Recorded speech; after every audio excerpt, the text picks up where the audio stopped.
जब अंशों का निर्गमन उसके मूल्य प्राइस या जो मूल्य होता है उससे ज्यादा हम निर्गमित करते हैं, या जो अगर जैसे हम फेस वैल्यू कहते हैं 10 और 12 पे हमने उसको क्या करा, निर्गमित किया, इशू करा, तो इसको हम बोलते हैं अंशों का, क्या बोलते हैं, अंशों का अधिमूल्य पर निर्गमन। तो आज हम इस टॉपिक को स्टार्ट करेंगे। वेलकम स्टूडेंट्स, मेरा नाम है आकाश रजक। वेलकम टू फीके एजुकेशन। आज हम कंटिन्यू करने वाले हैं जो हम चैप्टर कर रहे थे अपना, है ना, अंश पूंजी के लिए लेखांकन, जिसमें आज हम टॉपिक डिस्कस करेंगे अंशों का अधिमूल्य पर निर्गमन, रोकड़ के अतिरिक्त प्रतिफल में अंशों का निर्गमन। तो यहाँ पे यदि हम देखें पहला टॉपिक कि अधिमूल्य पर निर्गमन का मतलब क्या होता है, तो वित्तीय रूप से सुदृढ़ और अच्छे प्रबंधकीय नियंत्रण वाली कंपनियों के लिए यह सामान्य, मतलब जिसका फाइनेंशियल अच्छा मजबूत है, वित्तीय जो है वो अच्छा मजबूत है और जिसकी मार्केट इमेज रेपुटेशन अच्छी है, वो आसानी से क्या कर सकती है, अधिमूल्य पर जो अंश होते हैं उनको निर्गमन कर सकती है। वे अपने अंशों को प्रीमियम पर निर्गमन करे, जैसे कि अंशों को समता मूल्य से अधिक मूल्य पर जब 100 रुपए की राशि के अंश को 105 रुपए में निर्गमित किया जाता है तो वह 5% प्रीमियम में निर्गमित कहलाता है। तो ये जो अधिमूल्य है इसको हम क्या बोलते हैं, प्रीमियम बोलते हैं। इसको हम क्या बोलते हैं, प्रीमियम बोलते हैं। तो जब अंशों का अधिलाभ पर निर्गमन किया जाता है तो तकनीकी रूप से अधिलाभ की राशि को निर्गमन में के किसी भी समय मांगा जा सकता है। यद्यपि सामान्यतः अधिलाभ की राशि को आवंटन के समय मांगा जा सकता है, लेकिन कभी कभी मांग पर भी मांगा जा सकता है। अधिलाभ राशि को एक अलग खाते में, जो कि प्रतिभूति अधिलाभ खाता है ना, प्रतिभूति अधिलाभ मतलब सिक्योरिटीज प्रीमियम रिजर्व या अकाउंट कहलाता है, में जमा किया जाएगा और कंपनी की स्थिति में विवरण में समता एवं दायित्व शीर्षक के अंतर्गत आरक्षित और अधिक्य, है ना, मध्य शीर्ष में दर्शाया जाता है। रिजर्व एंड सरप्लस में हम इसको क्या करते हैं, शो करते हैं। तो अधिमूल्य का प्रयोग निम्न 5 उद्देश्यों के लिए किया जा सकता है ना। तो ये इंपॉर्टेंट है आपके लिए, क्यों, क्योंकि एग्जामों में कई बार पूछ लेता है कि जो अधिमूल्य राशि प्राप्त हुई है अंशों के निर्गमन करने पर, उसका हम उपयोग किस किस चीजों के लिए कर सकते हैं, किस किस उद्देश्यों के लिए किया जा सकता है। तो पूर्ण भुगतान बोनस अंश के लिए, है ना, निर्गमन पर, जो कि इस संदर्भ में जारी न हो अंश पूंजी से ज्यादा ना, है ना, कि जारी ना की, है ना, अंश पूंजी से ज्यादा, मतलब उससे ज्यादा नहीं होनी चाहिए। कंपनी के प्रारंभिक व्यय के लिए, है ना, प्रिलिमिनरी जो एक्सपेंस होते हैं, प्रारंभिक व्यय जो होते हैं उसके लिए, कंपनी के व्यय का अपलिखित करना या कमीशन का भुगतान या प्रतिभूतियों का बट्टा प्रदान या बट्टे को अपलिखित करना, इन सब के लिए क्या करते हैं, इसका उपयोग करते हैं। अधिमानी अंशों के मोचन पर अधिमूल्य का भुगतान और कंपनी के ऋण पत्रों के मोचन पर अधिमूल्य का भुगतान करना, है ना, और स्वयं के अंशों का क्रय अर्थात अंशों का पुनः क्रय, बाय बैक ऑफ शेयर्स जो हम कहते हैं। तो कहीं ना कहीं इन चीजों के लिए या इन पॉइंट्स के लिए हम क्या कर सकते हैं, अधिमूल्य जो राशि है उसका उपयोग कर सकते हैं।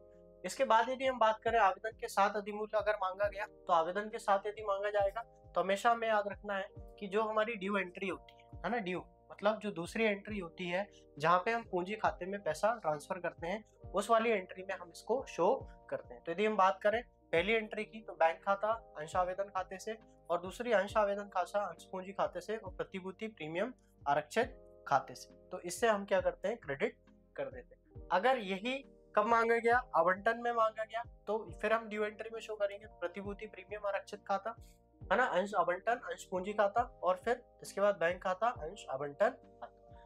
तो अब हम एक क्वेश्चन के थ्रू इसको समझते हैं कैसे इसकी योजनांचा प्रविष्टियां करी जाती है, जर्नल एंट्री करी जाती है। कि जुपिटर कंपनी ने 10 रुपए प्रत्येक वाले 35,000 अंश 2 रुपए के अधिलाभ पर जारी किए, है ना, तो 2 रुपए ज्यादा मांगे, आवेदन पर 3 रुपए मिले और आवंटन पर 5 रुपए अधिलाभ सहित, है ना। इसके बाद शेष प्रथम और द्वितीय मांग पर अंशों का पूर्ण रूप से अभिदान किया जाता है। समस्त राशि का प्राप्त किया गया कंपनी की पुस्तिका में रोजाना प्रविष्टियां करें। तो यदि हम बात करते हैं तो हमारा जो एंट्री होगी सेकंड वाली वो ऐसी होगी, है ना, किस तरीके से, अंश आवंटन खाता अंश पूंजी खाता प्रतिभूति प्रीमियम खाते से, है ना। तो हम पहले देख लेते हैं कैसे हमें एंट्री करनी। तो पहली जो होगी हमारी नॉर्मल हो जाएगी, बैंक खाता नाम, है ना, क्या जाएगा, अंश पूंजी खाता। अब जो आवेदन, है ना, आवेदन अंश आवेदन खाते से, सॉरी, कैसे हो जाएगी, अंश आवेदन। तो पहली होगी हमारी बैंक, है ना, खाता नाम, कैसे हो जाएगी, अंश आवेदन यदि मैं यहाँ पे देखूं आवेदन में, तो आवेदन में मुझे कितना रुपए मिल रहा है, 3 रुपए, और शेयर्स कितने हैं, 35,000। तो मैं यहाँ पे लिख दूंगा 35,000 अंश कितने रुपए के, 3 रुपए के। तो अगर मैं इसको लिखूं तो ये आएगा 1,05,000 और 1,05,000। क्योंकि प्रीमियम का जो अमाउंट था, अधिलाभ जो अमाउंट था, वो आवेदन में नहीं था, इसलिए हम जो 1,05,000 था वो पूरा का पूरा ही क्या कर देंगे, हस्तांतरित, ट्रांसफर कर देंगे कहाँ पे, अंश पूंजी खाते में। तो यहाँ पे आ जाएगा अंश आवेदन खाता, नाम कैसे हो जाएगा, अंश पूंजी खाते से, अंश पूंजी, जो पूरा 35 का 35 है, हम पूरा 1,05,35 के हिसाब से पूरा का पूरा ही क्या कर देंगे, ट्रांसफर। अब यदि हम तीसरी एंट्री देखें, तो तीसरी एंट्री में हमें ड्यू में ही शो करना है, मतलब इसी में हम जो शो करेंगे वो शो करेंगे। तो हमारी एंट्री क्या हो जाएगी, ये जो भी हमने डिस्कस करी, अंश आवंटन खाता नाम, अंश पूंजी खाते से प्रतिभूति प्रीमियम आरक्षित खाता।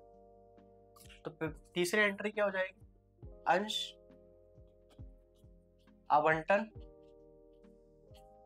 खाता नाम, फिर क्या आ जाएगा, अंश पूंजी खाता, फिर क्या आ जाएगा, प्रीमियम, है ना, क्या लिखा था हमने, प्रतिभूति, है ना, प्रतिभूति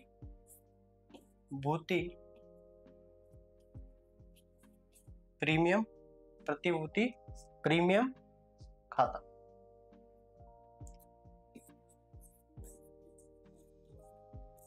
प्रीमियम, है ना, सिक्योरिटीज प्रीमियम रिजर्व, है ना, रिजर्व के लिए हम क्या बोलते हैं, आरक्षित।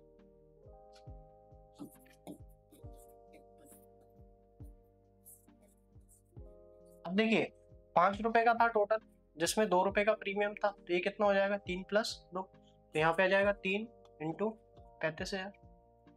यहाँ पे आ जाएगा प्रीमियम कितने का था, प्रतिभूति कितने की, 2 रुपए की, तो यहाँ पे आ जाएगा 1,05,000, यहाँ पे आ जाएगा 70,000, और टोटल दोनों को ऐड करके रिसीव्ड जो होगा वो कितना होगा, 1,75,000। मतलब होना आपको 3 रुपए था, मगर हो रहा है 5। क्यों हो रहा है 5, क्योंकि 2 रुपए का हमें प्रतिभूति प्रीमियम आरक्षित खाता दिया हुआ। तो यदि हम चौथी एंट्री देखें तो हम पूरी कैसे कर देंगे, 1,00,000 बैंक खाता नाम, क्या हो जाएगा, अंश आवंटन खाता, पूरा जाएगा 1,75,000 और 1,70,000। तो याद ये रखना आपको, जिसमें भी प्रीमियम दिया होगा उसी में हम उसको क्या करेंगे, शो करेंगे। तो लास्ट जो हमारी एंट्री होगी, नॉर्मल जो हम पास करते हैं प्रथम एवं अंतिम याचना, वैसे हम पास कर देंगे। अब क्या होता है, जब कंपनी जनरली जब शेयर इशू करती है, अंश को क्या करती है, निर्गमित करती है, तो जनरली वो रोकड़ के लिए, कैश के लिए करती है। मगर कई केस ऐसे होते हैं कि जहां पे कंपनी पैसा तो नहीं ले रही, मगर वो हो सकता है उसकी जगह कोई एसेट या कोई ऐसी परिसंपत्तियां क्रय करे, खरीदे, जिसके लिए उसको पेमेंट करनी थी, मगर वो पेमेंट ना करके क्या करते, उसको अंश का निर्गमन करते।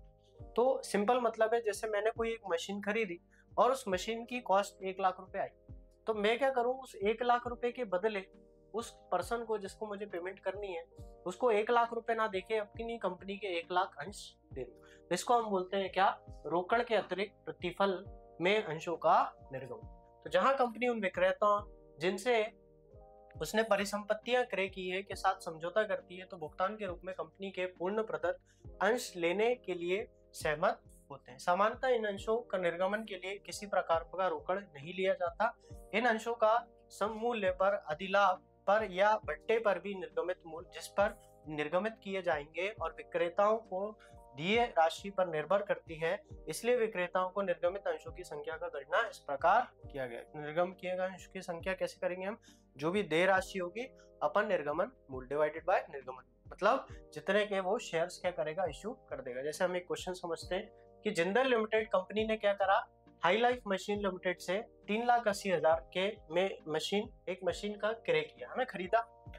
क्रय समझौता के अनुसार 20,000 का नगद भुगतान और शेष राशि का 100 रुपए प्रत्येक अंशों का निर्गमन करके क्या किया जाएगा, इशू करा जाएगा, निर्गमन किया जाएगा। तो प्रविष्टि हमें दो बताना है, सममूल्य पर मतलब 100 रुपए की चीज 100 रुपए पे दे रहा है, और दूसरा है 20% का अधिमूल्य। तो 100 रुपए का 20% कितना हो जाएगा, 20 रुपए। तो ये कितनी हो जाएगी फेस वैल्यू, मूल्य प्राइस, निर्गमन मूल्य 120।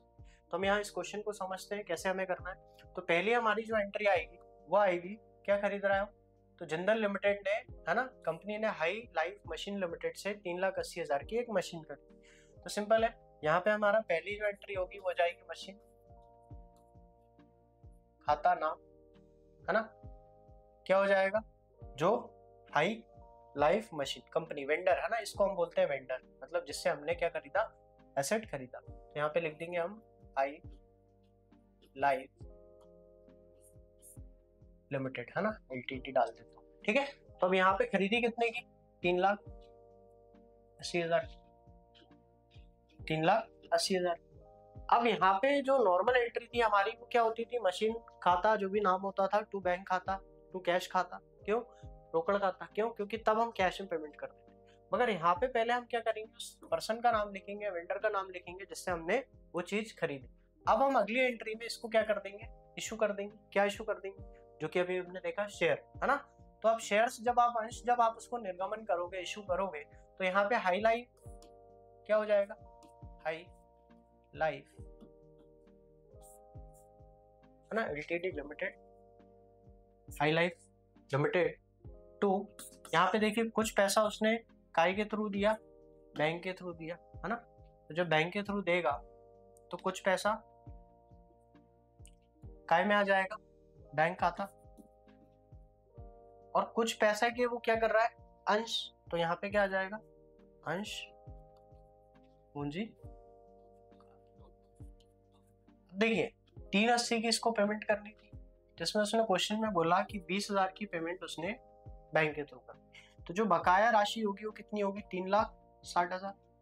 और 3,60,000 में अभी हमने देखा कि बकाया के लिए क्या कर रहा है वो, शेष राशि के लिए 100 रुपए प्रत्येक के अंशों का निर्गमन। तो 100 रुपए प्रत्येक, तो इसमें नंबर ऑफ जो अंश आ जाएंगे, नंबर ऑफ शेयर्स जो आ जाएंगे, यदि हम इसको काट दें, है ना, इसको काटने के बाद कितना आ जाएगा, 3600। मतलब इसकी पेमेंट करने के लिए कंपनी को 3600 अंश 100 रुपए के क्या करने पड़ेंगे, निर्गमन करने पड़ेंगे, ताकि उसको वो 3,60,000 रुपए की क्या कर सके, पेमेंट कर सके। तो ये हमारा पहला केस हो गया, जब जो मूल्य होता है उसी पर क्या करता है, निर्गमन करता है, इशू करता है। मगर जब हम दूसरी एंट्री देखते हैं, है ना, मतलब दूसरा जो थर्ड वाला सेकंड वाला जो केस है, जहाँ पे हमने 100 + 20 की बात करी, तो यहाँ पे जो वैल्यू हो जाएगी, निर्गमन वैल्यू हो जाएगी वो 120 रुपए हो जाएगी। तो यहाँ पे हम क्या लिखेंगे, हाई लाइफ लिमिटेड, है ना, फिर क्या आ जाएगा, बैंक खाता, क्योंकि 20,000 की क्या कर रहा है, पेमेंट कर रहा है। और इसके बाद क्या आ जाएगा, अंश पूंजी खाता, अंश पूंजी खाता। तो यदि मैं बात करूं, इसके साथ क्या आ जाएगा हमारे पास, है ना, इसके साथ हमारे पास क्या आ जाएगा, प्रतिभूति, जो कि अभी हमने डिस्कस करा, प्रतिभूति, है ना, सिक्योरिटीज प्रीमियम, है ना, प्रीमियम क्या आ जाएगा, रिजर्व, है ना, सिक्योरिटीज प्रीमियम रिजर्व, जो कि अभी हमने डिस्कस किया था। क्या बोलते हैं हम उसको, सिक्योरिटीज प्रीमियम रिजर्व को प्रतिभूति प्रीमियम आरक्षित खाता, प्रतिभूति प्रीमियम आरक्षित।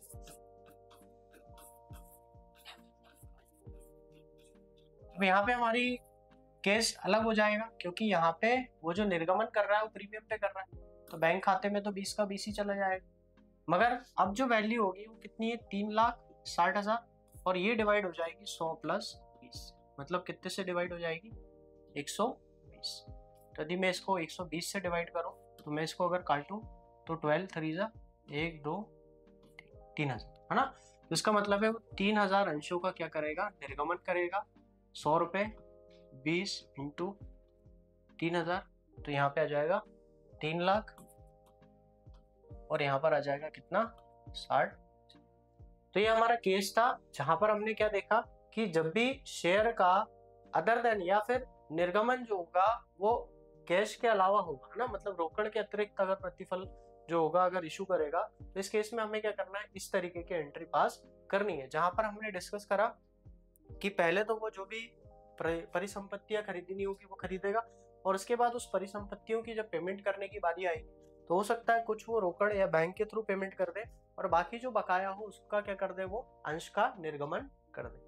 तो कहीं ना कहीं हमने ये देखा कि कंपनी के पास जब शेयर्स या अंश की हम बात करते हैं तो उसको लेके काफी ऑप्शंस होते हैं कि वो उसका उपयोग अलग अलग चीजों में भी कर सकता है। जैसे हमने देखा कि प्रीमियम का जो पैसा एक्स्ट्रा मिल रहा है उसको वो किस तरीके से उसका उपयोग कर रहा है। तो कहीं ना कहीं जब हम किसी कंपनी की बात करते हैं, किसी फर्म की बात करते हैं, तो उसकी जो साख है या जो गुडविल है उस पर डिपेंड करता है कि कंपनी का जो वित्तीय तरीका है चीजों को डील करने का, या जो भी वित्तीय लेखन है उसका, वो कितना मजबूत है, जो कि उसको एक मार्केट इमेज क्रिएट करके देता है, जहाँ पे जो कंपनी है उसको अंश जो मूल्य वो चाहता है, निर्गमन मूल्य जो चाहता है, उससे भी ज्यादा क्या होते हैं, आवेदन प्राप्त होते हैं। तो होप आपको ये टॉपिक समझ में आया होगा, और यदि आपको वीडियो अच्छी लगी तो कमेंट करें, और चैनल पे नए हैं तो चैनल को सब्सक्राइब करें, ताकि ऐसे ही और नॉलेजेबल और इंफॉर्मेटिव वीडियोस हम आपके लिए लेके आते रहें। Thank you.